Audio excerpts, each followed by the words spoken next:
You know, the Apex Monetary Authority of Nigeria, otherwise the CBN, the Central Bank of Nigeria, appears set to clear all outstanding foreign exchange obligations owed in forward contracts in the next few days. We understand that dollars are trickling in from the CBN's most recent attempt to stabilize the naira. So the dollar backlog is those owed 5 banks. Again, the CBN says it's resuming the sale of foreign exchange to Bureau de Change, and these BDCs each have been approved to get $20,000 yep. and ordered to sell each dollar at 1,301 naira. So these measures are stopgap ones, don't you think? Yes, I think when the CBN governor said, look, we are moving into a regulatory environment, a strong regulatory environment, I was very happy. Because if the banks were properly regulated in the last few years, we won't be in the mess that we found ourselves. Why, for example, were banks allowed to keep more than $5 billion in their votes? Doing what? They are agents, they are intermediaries. They should tell us who they were keeping the money for. Some of them, not customers. Some of them, they were keeping it for themselves. Some of them bought dollars from the CBN when it was around 300 and something naira per dollar. Warehouse it. Warehoused it. And waited until for that day when it will hit the roof. That's what we are seeing. Banks have used that to make so much money, to earn so much money. And you hear them declaring profits at the end of the year. That's what I'm saying, that they've used that to earn so much money. I'm talking about all those profits and all that in a very difficult operating environment. It's been huge profit or huge profit. But if we look at them critically, there are many things that some banks are doing that they ought not to be doing. And looking at the CBN must find a way to stabilize the exchange rates. In South Africa, the exchange rate is stable. You can plan. It's not like in our country when the exchange rate can change like 3 times or 4 times in a day. It's a crazy situation. You don't see that happening in other places. So now the CBN governor is saying, look, the reforms that we have made are allowing foreign portfolio investments to come into our country.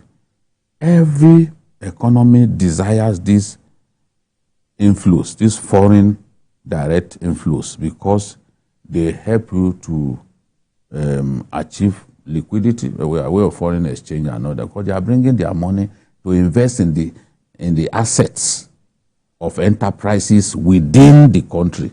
For example, in Kenya, we've seen foreign companies, foreigners invest in the media in Kenya. That's why Kenya has perhaps the best media outfits in the continent, especially print media.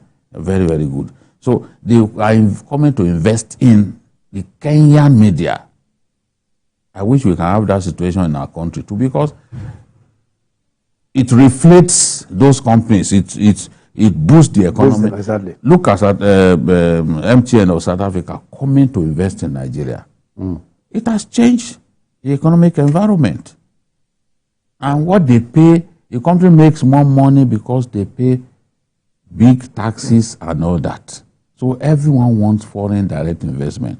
He's saying now that because of those reforms, we have received foreign direct inflows to the tune of $2.2 billion, whereas we closed last year on 1.15.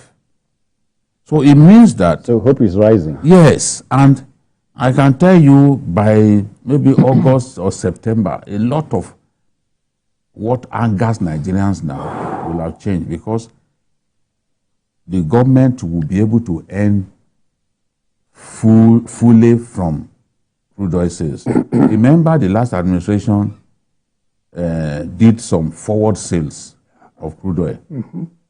So, and at the time when this president inherited the government, it was like 900,000 barrels a day.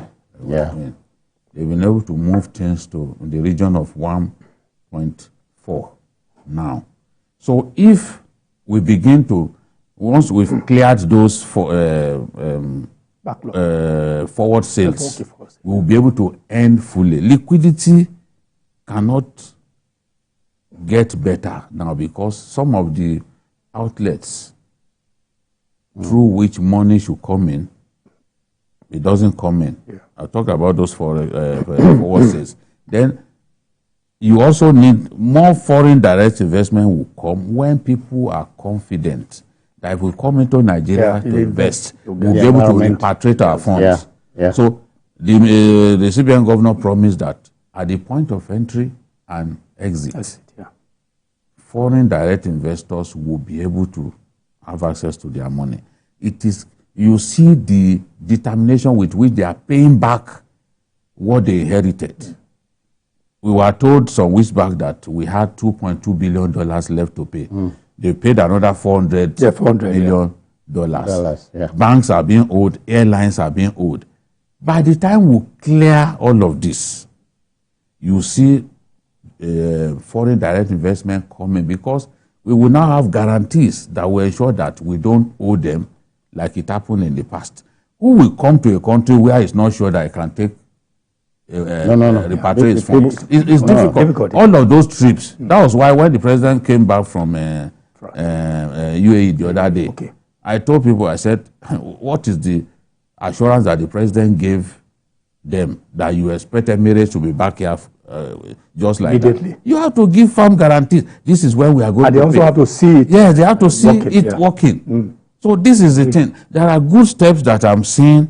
That determination to pay back this thing on time will help us, because it will help us to attract investors. And when we attract investors, the dollar illiquidity that we are going through now will change. Diminish. And then that will impact on the exchange rates. Charles, currency will be stronger. BDCs are in the picture, and they are to be allocated $20,000. But sell a dollar at 1,301 naira. But no, it's not fixed at 1,301. There's a window. There's a window of margin, which is 1,301 to 1,308. So so there's a window there that they could make, but should not exceed 1,308. So it's not fixed on 1,301. So there's a window of margin that they have been created, which of course is something all of us will be happy. I think it was in 2021 that the issue of BDC was suspended, but thankfully is back. Each of them is getting $20,000 weekly for them to also look at. But again, it's still a long way to go, paying $400 million out of $2.2 billion. But as I said, we started. So we started. We're not static. We're not, hedge. We're making so these progress we're making, and that will instill that discipline in the minds of those who are willing to invest in Nigeria. Let's look at it. No matter how depressed the economy may seem, Nigeria is still the most robust economy in Africa, whether you like it or not. The largest market. We have population working for us. Yes. We have all manner of things working for us. Even if you're able to capture the Lagos market alone, we have to take advantage. That's yes, exactly. But so thankfully, what the monetary policies of today is able to do, as I said, I hope that they are able to stay close to it.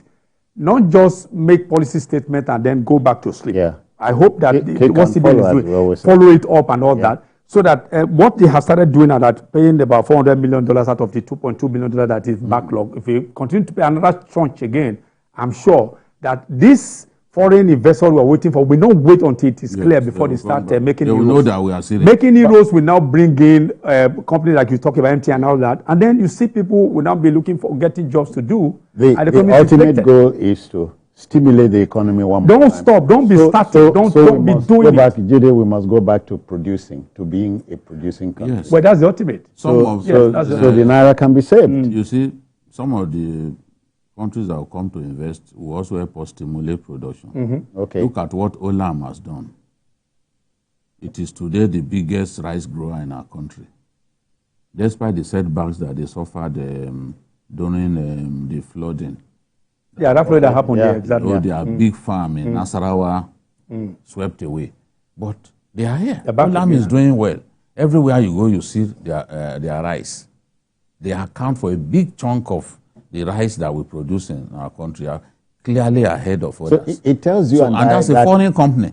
It tells you and I that we can feed ourselves, we can produce what we need here. If you say we are not doing that. And I can't explain why a country as populated as India can feed itself, yet Nigeria can't. That's what we need to address. We need to stimulate agri production on a big scale because we have what it takes. Israel that is in the desert, look at what the Israelis are doing in the area of agriculture. Look at what Denmark is doing in the area of agriculture. Look at what Holland is doing. These are small countries. But when it comes to livestock, it comes to agriculture generally. Go to Swaziland in South Africa, South Africa. Let me inject Israel here. A desert country, but produces groceries and all that. All year round. There's no season, nothing that magic, no miracle. That is what the Minister of Agri said, that they want to create a situation in which we can farm all the year round. People must take advantage of dry season farming. Because dry season we go to rest and all that. No, you can actually farm. Irrigation, small scale irrigation and all that. So let people, but mechanized farming is what will attract young people. Because our farming population is aging. Young people are not attracted. They're not even attracted. They don't because of the pains and all that. But once you bring in mechanized farming, of course, a good number of young people want to take to farming. So we have a long way to go, but I'm confident that if we stay the course, as Charles said, because don't just come up with these regulations, keep rolling them out. Keep rolling them out. The naira appreciated in the last few days because of some of those consistent, working towards those regulations that have been imposed. Yes. Like Binance and the rest of them, for example, believe that they are the heart of the speculation, that is going on in that sector, and government is moving against them, telling telecom companies to shut them out. So we have to continue. Those sabotaging the system, they have to be identified and dealt with the instrumentality of the law. If we continue, we will see that the naira will begin to appreciate, and hopefully when liquidity improves, with Nigeria earning more dollars from crude oil sales and all that, and Nigeria stopping importation, because the bulk of our foreign exchange goes to importing things. What we can petrol, something that we can produce in abundance. By the time the Port Harcourt refinery is ready, Warri refinery, which is our most modern refinery, by the time it's ready, by the time Dangote begins to get supply of crude oil, all right, you have to go and get it from foreign. It's because of the commitment that we made to those people, the forward sales, or what did I even call it? The sales that we made in advance. Now they couldn't supply Dangote, but by the time we have cleared all of that, Dangote will begin to get his crude oil locally, and it is a 650,000 barrels per day. That's it. That's more than what we need. All right. That's more than what we need. This is the time when we should harp on love for country. Well, not necessarily happy for love for country. Love for country is that the round Gigi was talking about the arresting those who are saboteurs. Part of them are in the banking system for the round keeping them. Punish them for doing so. To punish them, yes.